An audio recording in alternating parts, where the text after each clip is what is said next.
In October 1835, a small bronze cannon sat in the dusty streets of Gonzales, Texas. It was barely 4 feet long, could fire only a 6-pound ball, and hadn't been used in years. Yet this forgotten piece of artillery was about to spark a revolution that would create an independent republic and forever change the map of North America. When Mexican Lieutenant Francisco de Castaneda arrived with 100 soldiers to reclaim the cannon, the Texian settlers raised a white flag with a black cannon painted on it and 4 defiant words. "Come and take it."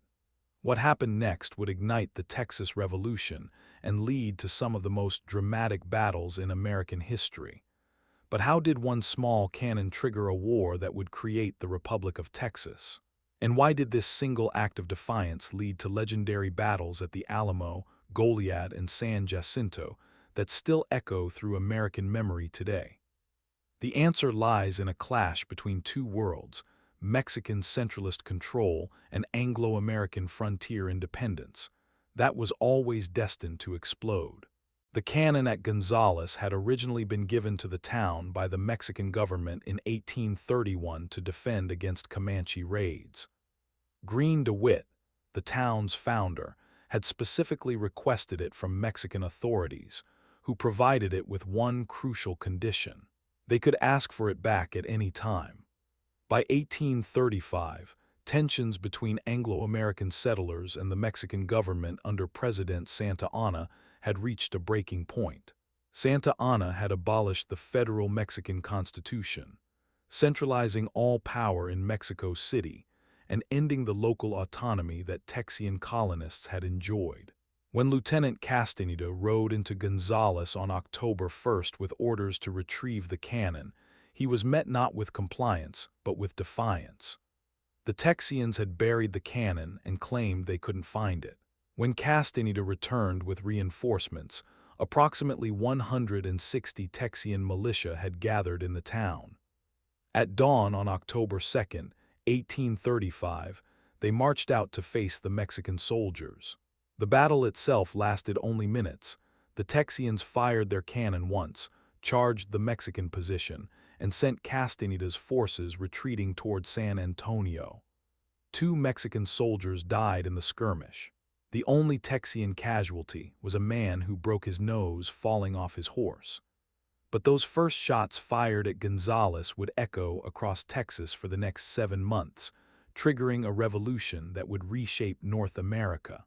The victory at Gonzales electrified Texian settlements across the territory. Within days, volunteer militia companies were forming in every town, and news of the come-and-take-it battle spread like wildfire. But the revolutionaries needed more than enthusiasm.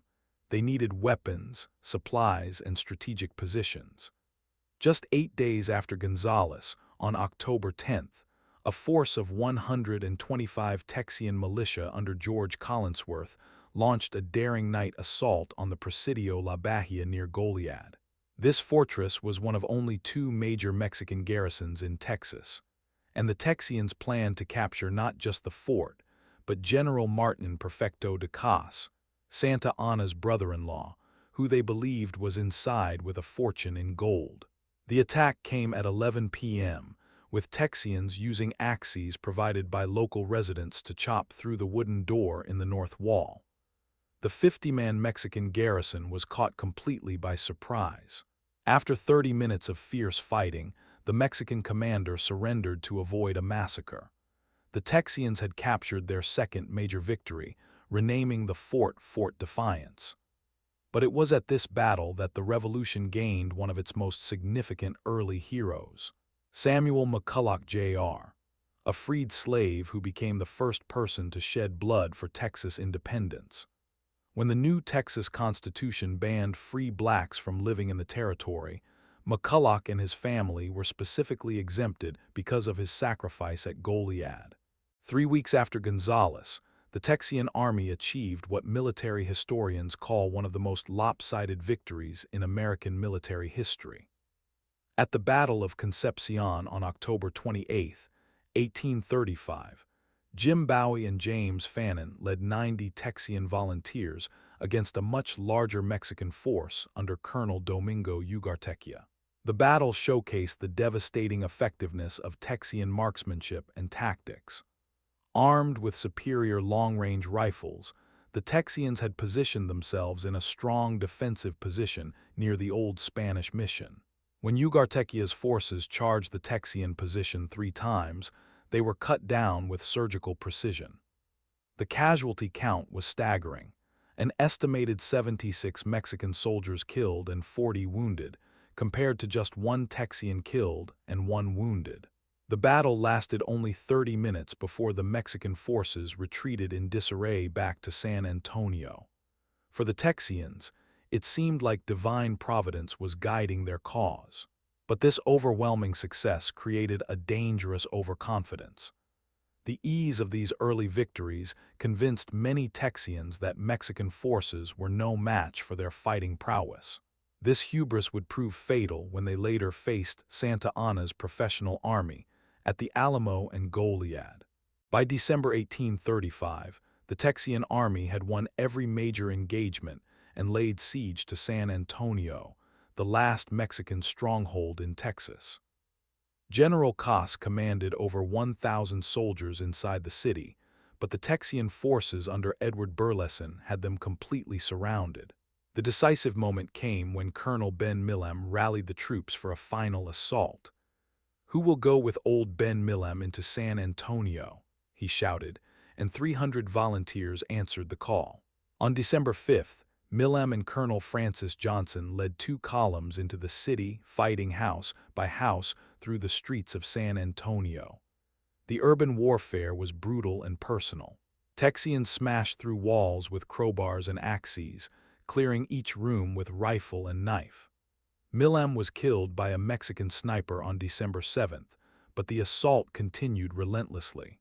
By December 11th, Cos had withdrawn his remaining forces into the Alamo mission, where the massive complex proved impossible to defend effectively. General Cos surrendered unconditionally, agreeing to withdraw all his forces beyond the Rio Grande and never again fight against the Texas Constitution. As his defeated army marched out of San Antonio on December 14th, it seemed the revolution was over. There were no more Mexican garrisons in Texas. The war appeared won. The victory at San Antonio created a fatal illusion among Texian forces. With no Mexican army left in Texas, many volunteers went home to their farms and families, believing the fighting was finished. The provisional government struggled to maintain even a skeleton force at the Alamo, while political leaders focused on declaring independence and writing a constitution. But 600 miles south, President Santa Anna was assembling the largest army Mexico had ever fielded. Calling himself the Napoleon of the West, Santa Anna was personally leading 6,000 professional soldiers north to crush the Texas Rebellion once and for all. He had declared that any Texians found bearing arms would be executed as pirates. No quarter would be given. The Texian leadership was completely unprepared for this massive response. General Sam Houston, commanding the regular Texas Army, had only a few hundred troops. The Alamo garrison numbered fewer than 200 men, including the legendary frontiersman Davy Crockett and knife fighter Jim Bowie. At Goliad, Colonel James Fannin commanded about 400 soldiers in the renamed Fort Defiance. When Santa Anna's massive army crossed the Rio Grande in February 1836, the overconfident Texians suddenly found themselves facing a professional military force that outnumbered them 20-1. The easy victories of 1835 had not prepared them for what was coming. What followed were the most famous defeats in American military history, followed by one of its most stunning victories. On March 6, 1836, Santa Anna's army overran the Alamo after a 13-day siege, killing all 189 defenders including Crockett, Bowie, and Commander William Travis. 3 weeks later, Fannin's entire command was captured at the Battle of Goliad and executed at Goliad. 342 men shot down in cold blood.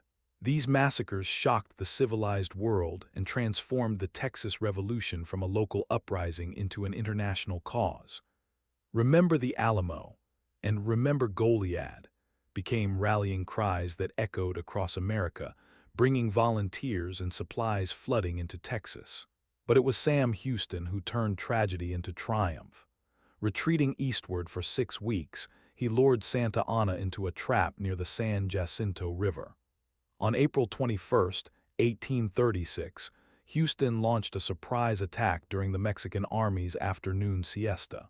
In just 18 minutes, the Texians routed Santa Anna's entire force, killing 630 Mexican soldiers while losing only 9 of their own. Santa Anna himself was captured hiding in the tall grass, disguised as a common soldier.